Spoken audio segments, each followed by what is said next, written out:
मेरे बिजनेस का प्रॉफिट दिन पर दिन कम क्यों होता जा रहा है। अगर आप खुद एक ट्रेडिशनल बिजनेस में इन्वॉल्व हैं या फिर आपके कोई भी रिलेटिव ट्रेडिशनल बिजनेस में इन्वॉल्व हैं, तो आपको ये वाला question on a rising trend सुनने में आ रहे होंगे। अब आज इस क्वेश्चन का आंसर एक फंडामेंटल एनालिसिस के थ्रू सॉल्व करने का ट्राई करते हैं। एक डिस्क्लेमर के तौर पे मैं पहले कन्वे करना चाह रहा हूँ, ये वीडियो कोई भी मोटिवेशनल टाइप कैटेगरी में नहीं जाएगी जिसमें लोग बोलते हैं आपको ज़्यादा मेहनत करनी चाहिए, मार्केटिंग पे ज़्यादा स्पेंड करना चाहिए, आपको अपना ऑफिस इंटीरियर बहुत अच्छा बनाना चाहिए, कस्टमर के साथ फलाना ढिंका बातें, सब सब फर्जीवाड़ा है, सब धोखे में रखने वाली बातें हैं। ये video purely fundamental based, mathematical based and factual based रहेगी। तो ये वीडियो मोस्टली उन बिजनेसेस पे फोकस करती है जो ट्रेडिशनल बिजनेसेस की कैटेगरी में आते हैं। ट्रेडिशनल बिजनेसेस मतलब जो इंडिया में बहुत लंबे टाइम से चलते आ रहे हैं और जिसमें ज़्यादा दिमाग वगैरह लगाने की इतनी ज़रूरत नहीं पड़ती। आप यूजुअली अपने सराउंडिंग में आपने देखा होगा कि जो लोग पुराने बिजनेसेस में इन्वॉल्व थे, मान लीजिए किसी भी कमोडिटी की ट्रेडिंग में, चाहे स्टील ट्रेडिंग हो गया, पेपर ट्रेडिंग हो गया, एल्यूमिनियम ट्रेडिंग या और भी किसी तरीके की ट्रेडिंग में, उन्होंने जब से यह काम धंधा करना शुरू किया था आज से 20, 30, 40 साल पहले, उस दौरान उन्होंने अच्छी वेल्थ एक्यूमुलेट करी है, अपना अच्छा घर बार बनाया, अपना अच्छा बड़ा बिजनेस किया है। पर क्या यही चीज़ आज भी उनके बिजनेस पे लागू होती है? लोग अधिकतर पास्ट एक्सपीरियंसेस को देखकर एस्टिमेट करते हैं कि ये बिज़नेस तो बहुत अच्छा होगा, चलो हम भी ये वाली चीज़ ट्राई करते हैं। आज हम एनालाइज करेंगे उनके करंट बिजनेस सिचुएशन क्या कहती है, क्या फंडामेंटल्स कहते हैं। मैं इस पूरी वीडियो में एग्जांपल के तौर पर स्टील ट्रेडिंग बिजनेस को फोरफ्रंट पे रखूँगा। तो सपोजिटली मान लीजिए अगर मेरा स्टील ट्रेडिंग का बिजनेस था आज से 20-25 साल पहले, तो वहाँ पर अगर 25 साल पहले मैं कोई भी स्टील आइटम बाय करके आगे सेल करता था, मान लीजिए उस टाइम पे स्टील आइटम थी 15 रुपये पर केजी, और जब मैं बेचूंगा तो ऑन एन एवरेज यूजुअली मैं 17 रुपये पर केजी बड़े ईजिली बेच पाता था, 17, 18, 19 रुपये। तो कॉन्जर्वेटिव साइड पे अगर 17 रुपये भी पकड़ें तब भी 2 रुपीज़ ऑन अ 15 रुपये प्रोडक्ट मेरे को मिल रहा है। तो अगर आप कैलकुलेटर पे करोगे 2 divided by 15, that's equal to approximately 13% margin on an average. तो जो बंदे पहले ट्रेडिंग बिजनेसेस करते थे उनके प्रॉफिट मार्जिन्स बहुत अच्छे होते थे। उसका रीज़न क्या एनालाइज कर सकते हैं हम। आज से 20-25 साल पहले इंडिया उतना वेल्दी नहीं था, पर कैपिटा इनकम भी कम थी, लोगों के पास कम पैसा था।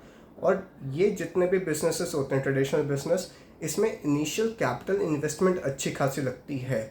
तो क्योंकि कम लोगों के पास पैसा था तो कम बंदे ही बिजनेस एस्टैब्लिश कर पाए, और क्योंकि कम लोग बिजनेस एस्टैब्लिश कर पाए तो फिर इकोनॉमिक्स के हिसाब से आपका मार्जिन इंटैक्ट रहा, क्योंकि डिमांड इन कमोडिटीज़ की थी पर सप्लायर्स इतने ज़्यादा नहीं थे। टाइम के साथ साथ इंडिया की पर कैपिटा इनकम भी बढ़ी, लोगों ने पैसा कमाया, चाहे वो जैसे भी नौकरी करके या किसी भी तरीके से कमाया। अब जैसे ही उनके पास पैसा आ गया, अब बंदे को लगता है इस पैसे पे कुछ ना कुछ रिटर्न तो उनको कमाना चाहिए। और उन्होंने देखा अपने पास एक्सपीरियंस के हिसाब से कि लाला जी ने तो लोहे का काम शुरू किया था, उसकी ट्रेडिंग करते हुए बहुत मोटा पैसा कमा लिया, तो चलो अब मैंने पैसा कमा लिया तो मैं अब अपनी नौकरी से बाहर निकल के लाला जी वाला लोहे का बिजनेस शुरू करता हूँ। तो टाइम के साथ साथ क्योंकि ज़्यादा लोग ऐसे ट्रेडिशनल बिजनेसेस में आते चले गए, क्योंकि इसमें एंट्री बैरियर कोई नहीं है, इतनी नॉलेज भी नहीं चाहिए इन बिजनेसेस के लिए। कोई भी बंदा बड़ी आसानी से अलग बिजनेस खोल सकता है, बस कैपिटल रिक्वायरमेंट होती है। तो टाइम के साथ साथ सप्लायर बेस बढ़ता चला गया, उसकी वजह से बिकॉज ऑफ इकोनॉमिक्स ज़्यादा लोग बेचने लग गए, डिमांड थोड़ी इंक्रीज़ हुई बट सप्लाई बहुत तेज़ी से इंक्रीज़ होगी।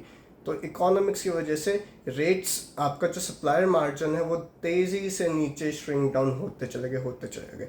आज की डेट में अगर आप ये वाला सिनेरियो देखोगे, जो पहले 13% का रिटर्न हुआ करता था वो approximately bare minimum around 2%, 1 to 3% के बीच में रह चुका है ऑन एन एवरेज, अगर हम बल्क डीलिंग से हम बात करें, बस ऐसा नहीं कि किसी बंदे ने 1 करोड़ का टर्नओवर है तो उस पर 1 लाख का माल उसने 20% मार्जिन पे बेचा, तो वो 20% ऑन एन एवरेज की बात कर रहे हैं।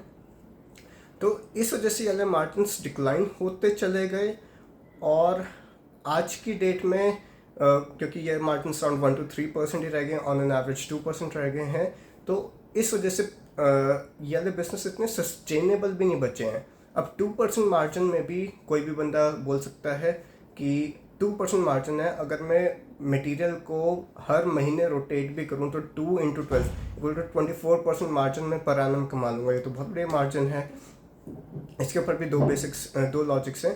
पहली बात तो स्टॉक मार्केट आपको ऑन एन एवरेज जो सबसे लीस्ट रिस्क वाली आइटम है, दैट इज निफ्टी 50 इंडेक्स, अगर आप उसमें भी इन्वेस्ट करते हो, लास्ट 20 to 25 ईयर्स का रिटर्न पोस्ट टैक्सेशन अराउंड 10.8-11% के आसपास है।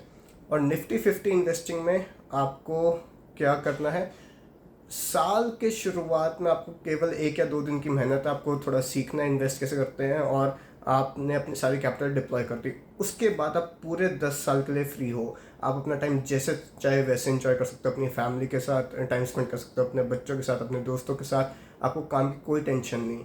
और पोस्ट टैक्स आपका रिटर्न 11% बन रहा है। तो अगर कोई बंदा अपनी पूरी मेहनत करके कोई भी बिजनेस कर रहा है, तो I would assume at least 3x के आसपास तो रिटर्न एक्सपेक्ट करे वो बंदा, क्योंकि वो पूरी मेहनत भी करेगा, कंप्लाइंसेस भी फॉलो करने पड़ते हैं, बिजनेस के सारे ऑपरेशंस, टैक्सेशन, बैड डेट्स भी यहाँ तक कि हैंडल करने पड़ते हैं, उसको रिस्क भी उठाना पड़ता है। सब कुछ लेने के बाद भी अगर 3 times अप्रॉक्सीमेटली 33% 36% भी अगर बंदा नहीं गेन कर रहा, so that is not worth it your मेहनत which are trying to do in your business. तो आई वुड से इतना तो बेयर मिनिमम होना चाहिए। बट अगर हम 24% को भी अच्छा एज्यूम करें, तो मैं इसमें आपको एक फैलेसी बताता हूँ। जो बंदा ये सोचा कि मैं 24% जनरेट कर दूँगा 2% मार्जिन पे भी, ये भी एक गलत चीज़ है। अब गलत चीज़ कैसे है, अगर कोई भी बंदा अपना स्टील का काम शुरू कर रहा है, तो उसको शुरू में इन्वेंट्री खरीदनी पड़ेगी 100 रुपये की। अब बिना माल खरीदे तो बेच नहीं सकता, वो माल खरीद के अपनी दुकान पे रखेगा, फिर कस्टमर आएगा अपनी रिक्वायरमेंट के हिसाब से उन सब में से ढूंढेगा कि कौन सा वाला उसको रिक्वायर्ड है, वो वाला मटेरियल लेके फिर वो खरीदेगा। अब इसमें एक चीज़ आप समझ पा रहे होंगे कि जब भी आपने 100 रुपये का माल खरीदा, आपका उसी डे पे पूरा का पूरा 100 रुपये का माल तो बिक ही नहीं सकता।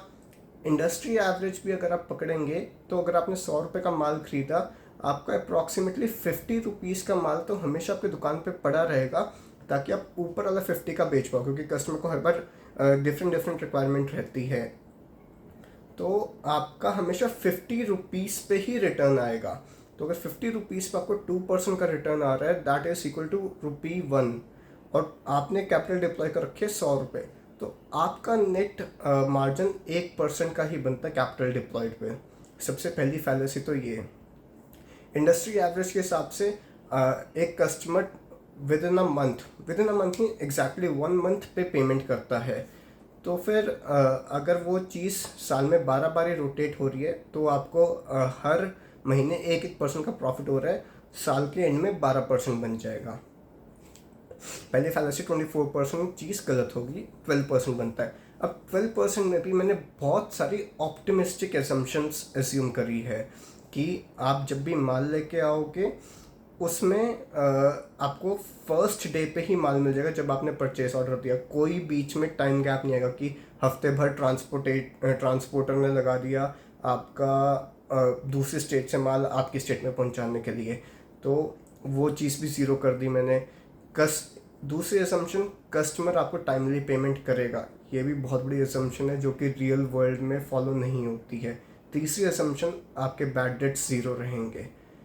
अगर आप रियलिस्टिक सिनेरियो के हिसाब से इन तीनों असम्पशंस को फैक्टर इन करें, आपका नेट में मार्जिन अप्रॉक्सीमेटली 7 to 10% के बीच में बैठ जाता है। तो आप देख रहे हैं आपका मार्जिन असलियत में बहुत कम बैठ जाता है और बंदा एज्यूम करता है कि बहुत ज़्यादा बैठ रहा है। वो 24% एज्यूम कर लेता है, जबकि रियलिस्टिकली मैथमेटिकली उसका 7 to 10% के आसपास बैठ रहा है। तो इसमें कुछ गलती तो उन बिजनेसमैन की भी है जो ढंग से एनालिसिस नहीं करते बिजनेस शुरू करने से पहले, पर जो लोग एनालिसिस करते हैं उसके बाद भी अगर बिजनेस कंटिन्यू कर रहे हैं, अब उनकी कुछ दिक्कतें जो आज की इंडियन सिनेरियोस के हिसाब से रहती हैं कि अपने बच्चे का रिश्ता करना, अपने बेटे का शादी का रिश्ता वगैरह करना है, तो अगर उसका कोई काम धंधा नहीं दिखाएंगे, बस ये दिखाएंगे कि स्टॉक मार्केट में इन्वेस्ट करता है, तो उसका रिश्ता नहीं होगा। लड़का लगाएगा तो खाली बैठे रहता है, कुछ कमाता नहीं होगा। और कायदे में अगर ढंग से बिजनेस की एनालिसिस करी जाए तो बिना मेहनत के वो बंदा ज़्यादा कमा रहा है। तो फिर आप देख पा रहे हैं क्या दिक्कतें चल रही हैं आजकल के ट्रेडिशनल बिजनेस में। और ये चीज़ खाली स्टील पे नहीं लागू करती, ये चीज़ हर उस कमोडिटी पे लागू करती है जहाँ पर बहुत ज़्यादा कंपटीशन ऑलरेडी हो चुका है। चाहे आपका पेपर हो गया, एल्यूमिनियम, कॉपर, ईंटें, रोड़ी, बदरपुर, कोई भी आइटम हो चुकी है। हर बिजनेस में ये वाली चीज़ लागू हो रही है। अब अगर हम बात करें मैन्युफैक्चरिंग ऑफ कमोडिटाइज्ड आइटम्स वाले बिजनेस की, जो मान लीजिए आपका बना रहा है जूता, चप्पल, पेंसिल, रबड़, जहाँ पर बहुत ही कमोडिटाइज्ड तरीके से बना रहा है, कोई ब्रांड वैल्यू कुछ नहीं है, वो वाले बिजनेसेस में ट्रेडिंग बिजनेस के मुकाबले एक लेयर और एक्स्ट्रा है प्रॉब्लम की।